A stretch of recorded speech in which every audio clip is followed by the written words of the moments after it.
Episode 8. We are back. How have we done 8 episodes of our podcast? Flown by, hasn't it? Yeah, We're on a flown roll. So, we are going to talk today all about paid ads. You either love them or you absolutely hate them, right? Yeah. But there is a fact. It is the fastest way to grow online. Like, it is without a shadow of a doubt. It is the quickest way to grow online. The key is making sure you've not got a leaky funnel. So, Such a funny sentence, isn't it? I know. Don't have a leaky funnel. So we're going to talk about today what's working for food and drink brands right now. So we're just going into Q4 2025. Oof. Busiest time of the year. Are you ready? I don't think anything could make me ready. I was just waiting for it. Yes, I'm ready. Yeah. Come to us like mid-August and then we'll be like, we're so ready. We're done with summer now. Get me to Christmas. Yeah. So for us in August, it's a bit of a reset month, isn't it? It's a time for us to take stock, make sure everything's ready. Enjoy the last of summer before we're like, right, okay, let's put the Christmas tree up in September. Yeah, and then get Phoebe dancing on your sofa in pyjamas in I'm August. so ready for it. I'm literally so going to buy excited. new Christmas pyjamas just for this occasion. Oh, dear. So today we're going to talk about what's working, what's not working, what is happening in that sort of meta universe because things move so quickly. I think it's really important. What to avoid when you're thinking about wasting budget. So what to do, what to avoid. I think there's so much that we can talk about.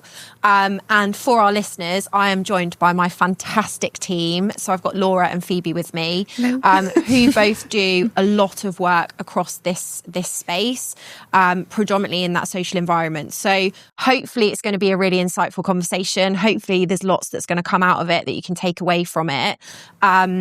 But I think it's just one that at this time of year, it's a really important one to bring up and also break down those barriers of, it wastes my money. I shouldn't do ads. I don't want to do it because it's costly. It's, all of those things that we hear time and time again. So that's what we're going to touch on.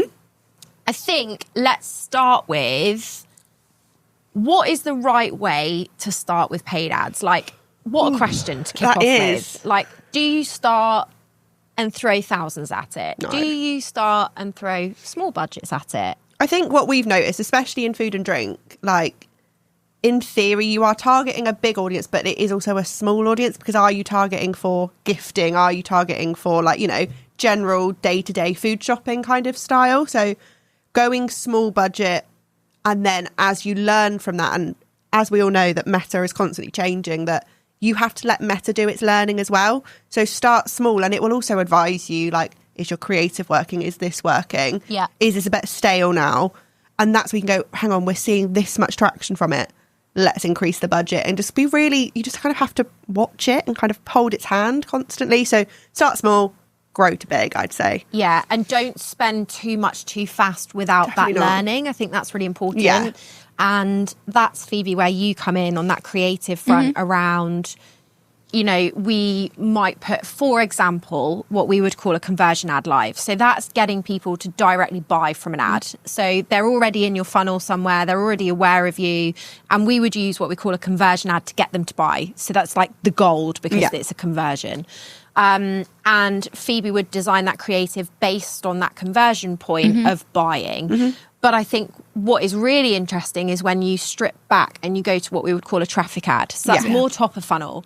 And that's where Phoebe gets to be really creative. That's where your audience don't know you. They don't know your brand values. They don't know anything about you. And Cornish cheese is a great example of that. Like, how can you get somebody who's never known a brand through the power of creative to understand them? It is really important because it's the main thing people see. Like, obviously it goes in with copy and stuff, but it's what's going to get people to kind of stop and think, oh, that looks interesting, or that looks good. What about the types? Because I know we test different types of creative, so reels, carousels, images. Like, I would love to know from your perspective, I know we're talking about paid ads as a whole, which ones do you love making more? Like, which ones do you feel like you can be more creative with and be immersed into? I feel like videos. I'm a sucker for a little video. But I do really like carousels because I think you can almost do a bit of storytelling because that gives more to it. That's what I was going to say. Like, you've got more opportunity to tell people a bit more because once they're going through, at the stages that they're at in a carousel, if that makes sense. Yeah, I think a really good example is the one we did for a coffee shop. That's really nice because we went a bit more like kind of like Gen Z fun vibe, and it was like a text conversation. So it's showing, it almost made you want to conversation scrolling through, like discussing going to get matcha. Like, should we go get a matcha? Do you want to get pastry? Are you a matcha girly? I don't know if I've mentioned that I like matcha. I don't know. Just love it. But the ad sold you. It sold me. I'm going there this weekend, actually. But yeah, it's that one's probably the one that I think of that's my favourite, because it was so much more like, it wasn't like what you think of as a boring kind of traditional sales ad. It made me stop and want to scroll it, which I think is, especially when you're pushing people, like a traffic ad. Yeah. So it is more like growing awareness, learning about the brand. And I want an ad that's going to make me stop my scroll, because in reality, does an ad stop you? No, because I'm like, they're going to sell me something. Yeah. Whereas this one, I was like, oh, this is fun. I want to scroll it. And I feel like you discover more about it without having to veer too far away from where you are.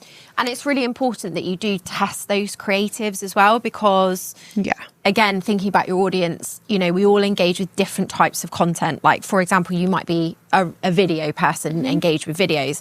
I don't have time to wait for that video to go all the way through. You want it there. I want it right in front of me. So I might respond to something totally different.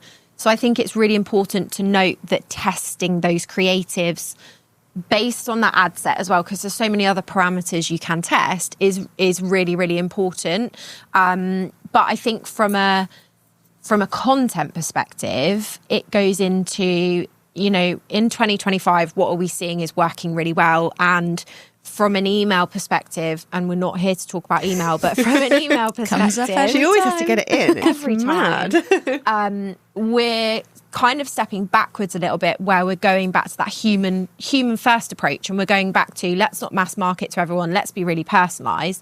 And I think that's what's happening with ads as well. Yeah. So can you talk to me a little bit more about UGC and tell us what UGC is before you go into it? So first of all, user generated content. So it is that kind of what used to be seen as kind of like the bits you wouldn't use, like that messy, raw, oh, you know, Margaret from down the road's post a picture of her coffee, like, why do we care? But actually now that's the most relatable content. And actually the power in using that as an ad, again, it's just selling to people without realising they're being sold to. Yeah, I was going to say, it feels less salesy because it's not like a perfect rounded image. It's not like a fresh model. It's real, it's raw. Yeah. It's real people using the product or having the product. So it's a completely different way of... That's where there's a rise in UGC creators, literally as an industry now, that now you can kind of pay a creator to make that natural at-home content, which for an ad is kind of a new way of doing it. So it's worth kind of looking into... Hang on, right, we've always used our high-end photography for an ad, but we've seen good conversions, but how can we kind of mix it up? How can we speak to our audience? Yeah. And doing that UGC piece is a lot more powerful. And what are we seeing in food and drink right now across organic? It's a very similar story, Phoebes, isn't it? Around people don't want to see that polished content. They want to see that real content. Yeah, I was going to say, so like I get loads of, on Instagram, I'm having loads of coffee ads at the moment. And I've noticed the complete difference in the ones that I would be more inclined to like look at or engage with are the real pieces. Yeah. Because it doesn't feel so much like an ad. So when you're seeing it, it's just more of a general something that you're watching if it's a video, or something that you're looking at if it's just like on your feed of Instagram or whatever. Yeah. It's completely different. Because if it looked too much like an ad, I would personally scroll past it. Yeah. No, same. Because I'm like, I'm not interested because I know what they're doing. Yeah, you know what they're doing. Yeah. So it's completely different. But then obviously people are going to have different opinions on what. And I think I said to you, didn't I, on a previous episode, I always buy from Instagram stories. Yeah. Now, whether that's because I'm a millennial, I don't know, but I'm a proud millennial. Showing. Yeah. But a really good example of that was yesterday. I was scrolling through my stories and Davina McCall came on my stories and she just put her coffee cup down and went, hello. And I was like, I'm here. Are you hello? And it's that because she was in her home environment. Yeah. She was in a real situation, and I felt as though she was talking to me. I was like, hello, I'm here. But that is the power of UGC, right? Yeah. Because she has created that offering back. It's not polished content. It's real. It's raw. And then she goes into talking about the supplements that she's taking because she's obviously upselling a supplement. Whereas if you'd just seen a picture of the supplement, a call with a supplement, you I'd would have been like, oh, cool. Yeah, exactly. Yeah. So I think it's really important to, whilst UGC is absolutely fantastic because it's real and it's raw, it's thinking about different formats you can use UGC in. Yeah. And I think what we see is the brands that we market from a paid perspective, we start with small budgets, right? So we have Definitely. to start with maybe 3 creatives, 2 different ad sets as a minimum. Yeah. But when things get really exciting is where we can then go, right, so we're going to do a story and a reel and a carousel and a this and a that. And Phoebe's like, oh, I can't keep up. It's like play. Like I can just do so much that it's so fun because Yeah. you can do different kind of messaging across all of them as well. Yeah. And then we can see in Meta what's working and what's not. I think what's worthwhile talking about is TikTok ads. Scary place. So I'm a millennial. Phoebes, you're a typical Gen Zer. And my question to you is, because I think it's really important for our audience and our listeners, do you engage with ads on TikTok? No. So it makes it really clear, and there is insights in the industry around, do you advertise on TikTok? And our recommendation to clients always is start in Meta first. Yes, definitely. TikTok for me is like my Discovery platform? not endless scrolling time, but it's like I know on Instagram that I am going to get advertised to. I know on Facebook I'm going to get advertised to. And there's just something about, like, when it comes up on TikTok, it does feel wrong. Like, I don't it's feel worth like... noting on TikTok, they've slightly changed it as well now. So you'll be watching a video And at then the an end ad of can that come video, up. it'll say, like, ad in 3, 2, 1, and it'll crop to the ad really quickly. They're the ones that... They're the ones that most people scroll past, but it's also worth noting, they're the big brands you won't often see. Because the budget Which for means they're TikTok ads expensive. are so high that small brands aren't doing it, which is then where TikTok shop ads kind of come in. Yeah. But I think obviously that's a whole different thing. Yeah. But that's where smaller brands thrive more, and you're thinking about advertising on TikTok. So that it can be done, but just not in the traditional way that you would on Meta. And I think when you're a growing, scaling brand, always start with Meta because it's a really good way and a relatively cost-effective way to learn really quickly what works and what doesn't. 100%. Which is really, I feel really like important. as well on the platforms you have a wider range of audience, Yeah. whereas TikTok's slightly more niched audience. Yeah, I think that's the of thing. their users. Even if you could say, like, oh, I'm not on Facebook, but probably on Instagram. Yeah. So I'm probably going to get served those ads at some point. Whereas an ad that I might see on TikTok, I know full well that my boyfriend won't see it because he'll see it 3 weeks later on Instagram. Yeah. Because that's just the slight difference there. So it's like, well, actually, if you go for Meta, you know you're going to tick majority of the boxes. So, and those audiences are so huge in there. Yeah. Which leads us on to really nicely. So the link between email and paid social, I keep bringing it up. no way. But using your email list as a lookalike audience or retargeting to them. Now, 2 really, really powerful tactics that you can do if you're a food and drink brand is if you have a database of like 50,000 people and you are trying to acquire new customers, so you're trying to find another 50,000 people, for example. Nice. Why would you not use those people that you've already got? Exactly, because you know that they're your style of customers as well. So if Meta can then Match that. and find more people who are just like them, Why wouldn't you? you? So, and again, it's a really simple process. You download your database. Yeah. You would then upload that database into Meta. And it sounds really scary from a data breach perspective, but you are taking your consented I was going to say, marketing you've got it. consented It is data. yours. You own it, don't you? Exactly. And you then put that data into Meta. Yeah.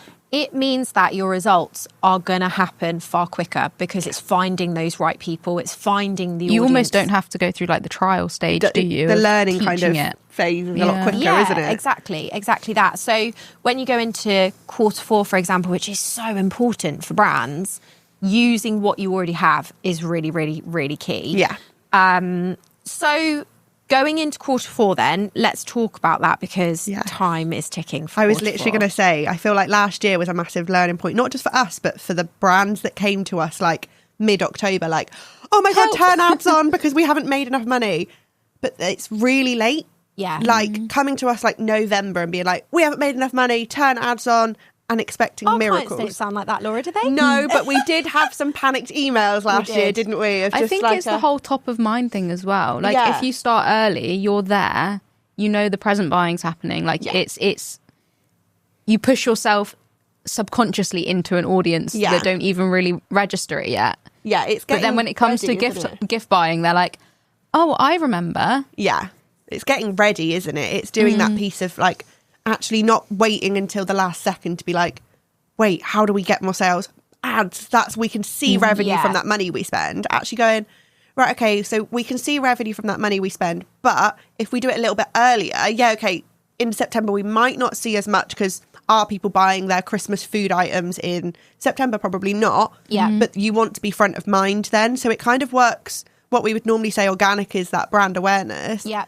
You have paid ads doing that extra bit of brand awareness. Yeah, okay, you'll get the odd sales through regardless. That's where brands like Cornish Cheese who do the pre-order work really well. So it's thinking about how can you take that early customer and nurture them ready for that peak time. And that's where ads on early is so important. So important. And I think as well, it's worth noting that ads take up to 5 days to come out of that learning phase. And if you want quick instant results, turning on paid social ads, you need to buffer for those 3 to 5 days, right? It could be 3, it could be 5. You need to buffer for that time period because you're going to lose it. So you need to factor that in. Another way ads work really well is if you've got a really high performing web page. So this is, again, a really good example. If you have a best-selling, let's not talk about cheese. We're talking about cheese a lot. But if you have a best-performing giant bottle of popcorn. Oh my God. And your customers are visiting this page throughout the year. So you're basically via a pixel collecting all of this data from the last 12 months, for example. What you can then do going into Q4 is say, I want to retarget all of those people with an ad. Now, Phoebe could then create a giant bottle ad. We see you. We see that you're looking at this product. You know this is what you want. And that's where ads get really exciting because you can be so hyper targeted. You can make ads that, like you said, the Davina one that made you think she was talking directly to your consumer. And that's when they perform because that's when they feel real and they're personal. You're like, oh, that's maybe really I freaky. do need this giant bottle that I've been thinking about that would make a great present. It's right here, right in front of me. Literally, I'm like, I'll just buy it then. Fine. I think what we also see, and I know we've spoken about this on a previous episode, is if we use Meta for discovery, so we create an ad that's top of funnel, then what we do see happens a lot is, for example, Laura sees a discovery ad about popcorn. Laura then goes to Google. Laura will Google the popcorn brand, and then Google wins and gets that sale. So it sometimes disjoints that attribution journey between the two, which means that Google results are going to look great and Meta is slightly down. So I think when you think about attribution, i.e. where does that sale come from, it's really important to have a little buffer in there. Definitely. And we've seen that happen quite a lot. I think, especially when people have their Google ads on and their Meta, or it's like, well, Google's spending so much less but earning so much, but Meta's spending more but not seeing as much revenue. But it's like, well, necessarily, when you're scrolling Instagram, are you always ready to buy? Not always, you're not. But it will stick in your mind. And then later on when you come to buy, yes, you'll go to Google because that's natural. That's where you go. You'll like type it in. Yeah, that's a general process that you'd go through. That's how you work. So that's why Google will take that. But if they hadn't seen your Meta ad, would they necessarily be there buying it? Maybe, but the chances are they saw that ad. They were retargeted that ad. They were nurtured via ads, which is a different way of thinking about them, that ads can still work as that nurture piece as well. And that's where then we'll see the hand in hand that Meta and Google can work together very, very nicely. Yeah. And then, so just going back to creatives, because I have a lot of founders, a lot of brands come up to me and they're like, Meta's great. It's doing all these trainings about how to set up an ad. And then I'm like, oh, great, go and set one up. So then they set one up and they come to me and they're like, I've seen this on Instagram and that's not our font and that shouldn't look like that. And that's because when you set up an ad in Meta, it creates different formats for Yeah. you. So it automatically creates it. So for example, Phoebe would have created a reel, a carousel and an image. If we put that into Meta will then automatically create a story version of that reel with a text overlay on it, with a button, and it would look awful. Yeah. So I think it's also really important to note that when you set up ads, to think about formats, like not just from a creative perspective, because we and Phoebe solely loves brand and would die if she saw some of the creatives that Facebook put out. I mean, yeah, I see them. I'm like, what is going on? I didn't create that. Why is that there? I think that's where as well, looking at your ad previews, 100%. just checking them all out, because you can even see before it goes live, like, what's this going to look like on this? 100%. Are people going to see it on their Messenger app, for example? Are Yeah. they going to see it on Instagram? So making sure you check everything, Yeah. like, go through and make sure you have it's the right. ability Yeah, to. I'm gonna say, I as mean, much that's as why it's- they should work with an agency like us, because right? we are like going through it with a fine All the tooth time. comb. And I think just on that point, and that was the point I was going to make around formats, is looking at where the volume is, Yeah. right? So there's all these formats, and think about your budget. Like, think about a cheese wedge. It's a great analogy, right? Think about a cheese wedge. Think about all of the creative formats. You might have maybe 12 to 14 around your wedge of cheese. If you're getting a higher percentage of people seeing an in-feed ad, or you're seeing a higher percentage of people seeing a story ad, for example, turn all of the other creatives off. Feed them more of what they want. Yeah, exactly that. And that's what I see happens a lot. You put all the formats on and you just end up wasting And budget. just, not tracking them. I think that's what's so important, that being on top of them, as much as Meta will say, oh, this is a bit stale, or we recommend this, but also just being on top of it and just being in the platform. I know Meta can be scary. Like, I will hold my hands up and say it used to terrify me. Like when Now I she's used a seasoned pro. when I used to have to look at ads, I'd be like, no, I'm okay, thank you. They scare me. Now I'm like, right, okay, this ad needs to be here. This No, ad needs you to be would here. go, Kate, I need to log into Meta. Can you log in? I'm, Like, I'm scared. It's scary. And don't get me wrong, I'll still do things, but I have a bit more confidence in, like, oh, I'm just going to test that and I'll see what that does. But I think that is the joy of Meta, that necessarily can't do anything wrong. Everything's reversible. I think that's the joy with socials in all respects, that everything's fixable.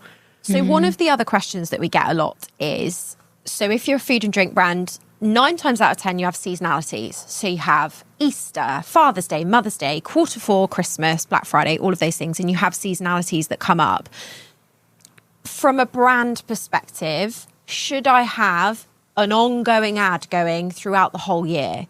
And it's a difficult It's a hard one. Because if budget's really tight, should I, shouldn't I? And my answer is, if you have the budget, yes, you should, from a discovery perspective. No, but agreed. I want to hear what your answers are. I think so as well. If you've got the budget, yes, because then you just amp it up at those peak times. Because I think what we see is that people will be like, oh, we want to turn an ad on for Mother's Day, but not do it in enough time. And then you've got to do that whole learning about the brand, teaching people about the business and the product. You've got to kind of start from scratch. Whereas if you've always got something on and you're just leveling it up at those peak times, you've already got an audience that's there ready and waiting. And I think that's where my mindset is, that you're already there. You've got people waiting for you. Yeah. Phoebes? It's a question. Yeah, it is. Well, because I agree, but then I'm also like, would people almost become like blind to it through, if you kept seeing something all the time, would you eventually just be like, oh, this is just not annoying, but you start to like overwhelmed. You shut your eyes to it, don't you? Yeah, but then at the same time, top of mind, it's always going to be subconsciously there, whether you're actively looking at it or not. Yeah. So there are kind of two sides. Two sides to it. But I'd weigh up on it's worth it. Yeah. 100%. And again, you can do really cool stuff by excluding your current followers from ads. Yeah. You can exclude your existing audience, so you're just targeting new people. So you can Play take with it. out that, that overwhelm, I think. But what about if a brand came to us and they said, at what point do we scale our ad spend? When is that time to do it? And I'm going to talk about Lucy in our team. And Lucy heads up our ads, and she's so strategic in terms of, and I can, when I talk to her, I can see her cogs turning. She's literally one of those people where you could like imagine the numbers above her head that's like going, and you're like, what? And you can see her brain churning. It literally is. I love it because I can like feed off that. And Lucy's analogy of when to scale ads is so spot on, and everywhere I go I repeat it, so I'm going to share it because in Q4 it's like a lever. So you need to be getting to Q4 and you need to be in a position where when you're a food and drink brand, your product is ready, your delivery is ready, your couriers are ready, everything is set up operationally so that if you run paid ads and email marketing, you can do the lever. You just go. Yeah. You just go. And that means, in that perspective, you find a winning creative, you get a winning audience set, your copy's bang on, you are getting conversions, your return on ad spend is up, your cost, everything is going the right way. Yeah. And you work with a fantastic agency like us, and we go, we need to spend more money because we are proving that this is really working for you. And that's when the lever goes up. Yeah. And for me, that is when I love my job, because I don't think you'll ever get me out of that Q4. It is exciting. It is really exciting. And just seeing like this ad has made X amount of money is amazing. Like, it's mind blowing when you really like dive into like the fact that you can be like, my creative did that. Like, it's really your hard powerful. work. It's just like, as much as I love all the creatives I do, but then with ads, when you see them perform, it's like you've got an actual incentive It's that for something, like tangible seeing piece, isn't something's it? working. 100%. And from a brand perspective, our job is to say to them, this is working, this is your time now. Yeah. Like, not, again, we've seen it so many times, this is working, you need to scale it, but then they don't have the budget to scale it, which, you know, when you're growing a business, there's always a to and a fro on, or a for and against on why I can spend it, why I can't spend it. But to get yourself in a position where if you're a seasonal brand going into Q4, you can do the lever and scale and pull back when you can and when you need to, you are in the most powerful position. 100%. More eyeballs in Q4 than ever. Black Friday, Cyber Monday, like Everything. Just everything. And it's just the time to go all in. Yeah. So I think when you think about budget, is there a minimum spend? Is there a maximum spend? How long is a piece of string? Because you need the data to prove it. Yeah. So minimum might be £10 a day on an ad set, for example. But maximum could be tens of thousands a day. Literally wild how you can go from like so low to who knows how high. Yeah. And again, data is so key to that. So key to that. And looking at that data set daily is really important. Daily. When there's literally more on eyeballs it. Yeah. Yeah. Well, I feel like there's so much competition as well, isn't it? Like, so much. It's not just your own that you need to worry about. I think it's a really just being useful on place it. that you could share is where you get your inspo for your creatives. Oh, what a good one. What do you go to? If I put you on the my, spot now. What, my meta ad library? Your meta ad library. Yes, perfect. I nearly forgot about that. Laura. It's because we were talking about it this week. So, Phoebe, meta ad library, what is that for our listeners? It is what it does on the tin, literally a library that just has all the ads to exist on Meta. You can see active ads and inactive ads. You can see ones from the month, from the year. You can filter it and kind of tailor it to exactly what you want to look for, looking for keywords and things. And just have a little look around what's about, what your competitors are doing. It's so It is useful. really helpful because you can see the copy and you can see what types of ads that they're doing, whether they're video, static. Love It is really helpful. It is so useful. So going into Q4 last year, Phoebe, you were still quite new with us, really, weren't you? Yeah, well, it was my first fresh. Q4. First Q4, Yeah. you were really fresh. And I remember saying to you at the beginning of Q4, like, we ready. were talking about something and I said, and you said, I'll get this done in the next few weeks. And I was like, no, you'll get that done in January because we're going to be really, really busy. And it just goes. It goes. just Oh my God, yeah. goes. And I think because we work in the best industry ever Yes. with food and drink products, for us, we are so lucky to champion some of the most fantastic food and drink brands, which means actually we love our jobs in Q4 because Phoebe's dancing on a sofa in pyjamas. Yeah, it is fun. You can't say that's not fun. Time It's work festive. in the industry. It's fun. There's always a last minute panic. I don't think we'll ever get over last minute panics, but it's where reactive marketing really comes to light. And I think from a paid ads perspective, we have to be reactive. It's probably in the Q4. most reactive channel in Q4, isn't it? Yeah, it really is. It seriously is. So Meta Ads Library is absolutely a fantastic tool. So you can look at competitors.